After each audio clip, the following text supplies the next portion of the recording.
안녕하세요. 종교평화연구원장 이병두입니다. 2024년 6월 11일 아침입니다. 그동안 말씀드렸던 근현도 불교사 이야기,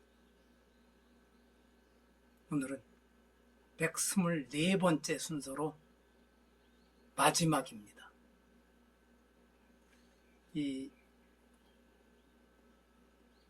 이야기가 끝나면 다음부터는 한국 불교가 차별과 탄압을 받아온 역사를 또 살펴볼 생각입니다.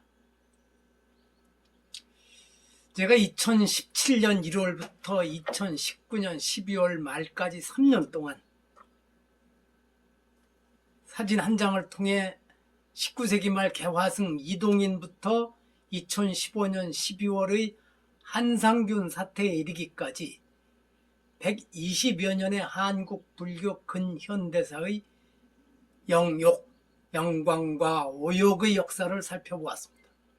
솔직히 영광보다는 부끄럽고 힘든 일이 많았던 어려운 세월이었다는 것을 이런저런 사진에서 느낄 수 있었습니다.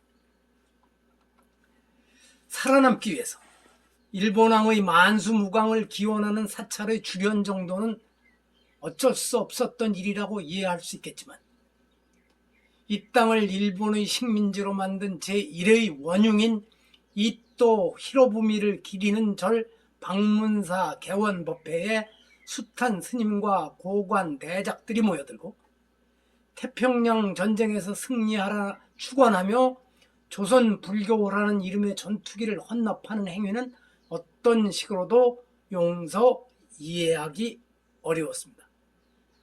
사찰에는 주련뿐만 아니라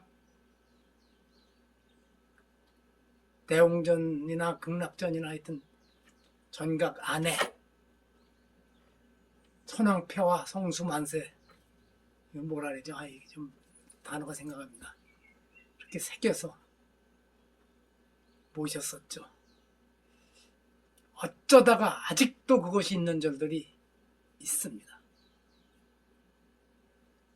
1945년 해방 뒤로도 불교계의 부끄러운 행동은 멈추지 않았습니다.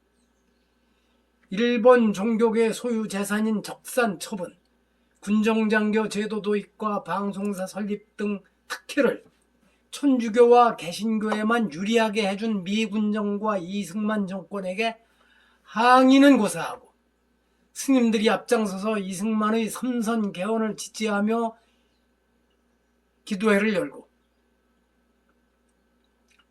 자신들을 잘 봐달라는 뜻으로 경무대 앞에 가서 제발 삼선 개헌해서 북진 통일해달라며 가두 시위까지 펼쳤습니다. 경기도 파주의 어느 절에서는 심지어 이승만을 미륵불이라 칭송하는가 하면 커다란 현수막을 붙였습니다. 절에 찾아온 이승만 앞에 주지스님이 맨 땅에 삼배를 올리는 장면이 대한뉴스를 통해 전국 극장에서 공개되기도 하였습니다.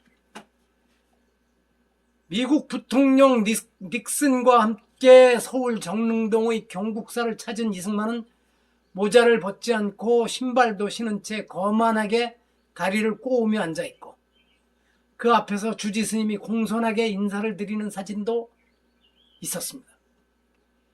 이런 부끄러운 행동이 실은 습이 되어 그 뒤로 수십 년 동안 그것이 문제인 줄도 모르고 지내온 것이 우리의 모습이었던 것을, 그 사실을 감출 수 없습니다.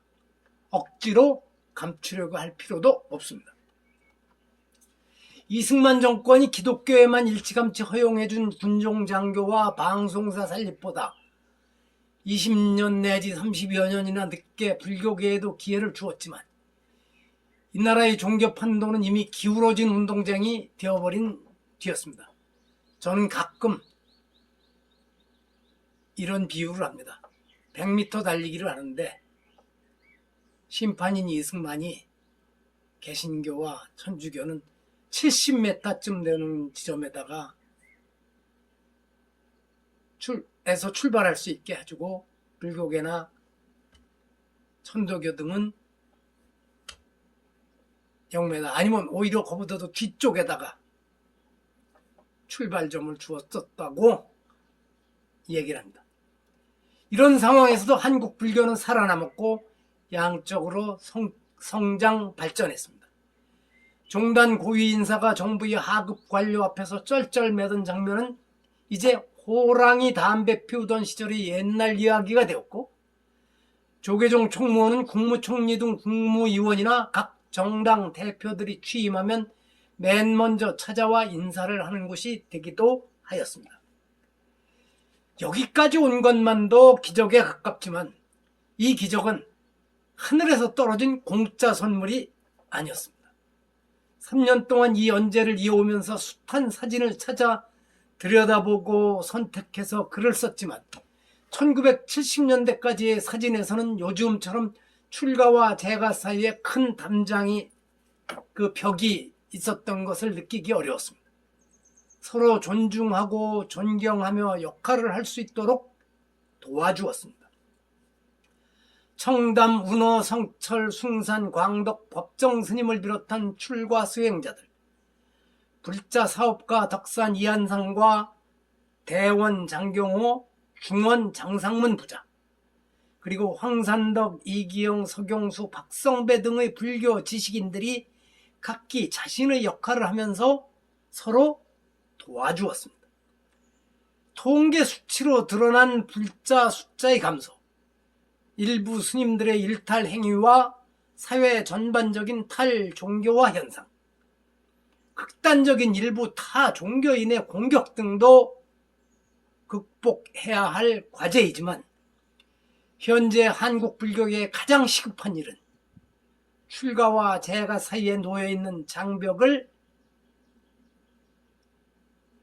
허물어내는 일입니다. 서로 존중하며 아껴주는 일이라고 확신합니다. 이 시리즈 48번째에서 다면불 서경수 교수라는 이야기를 하면서 썼던 이 사진을 다시 꺼내보는 이유입니다.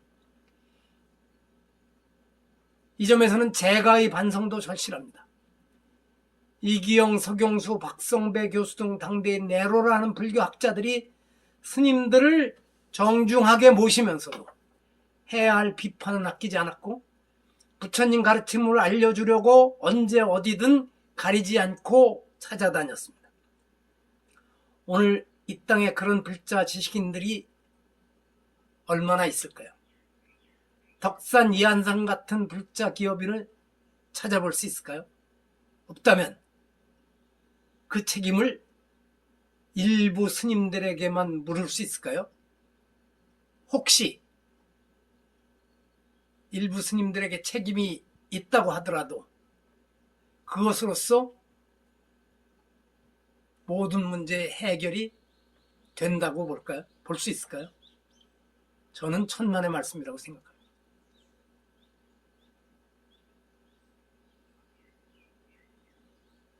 이병대의 근현대 불교사 이야기 124번째 순서로 마칩니다. 그동안 함께 해주셔서 감사합니다.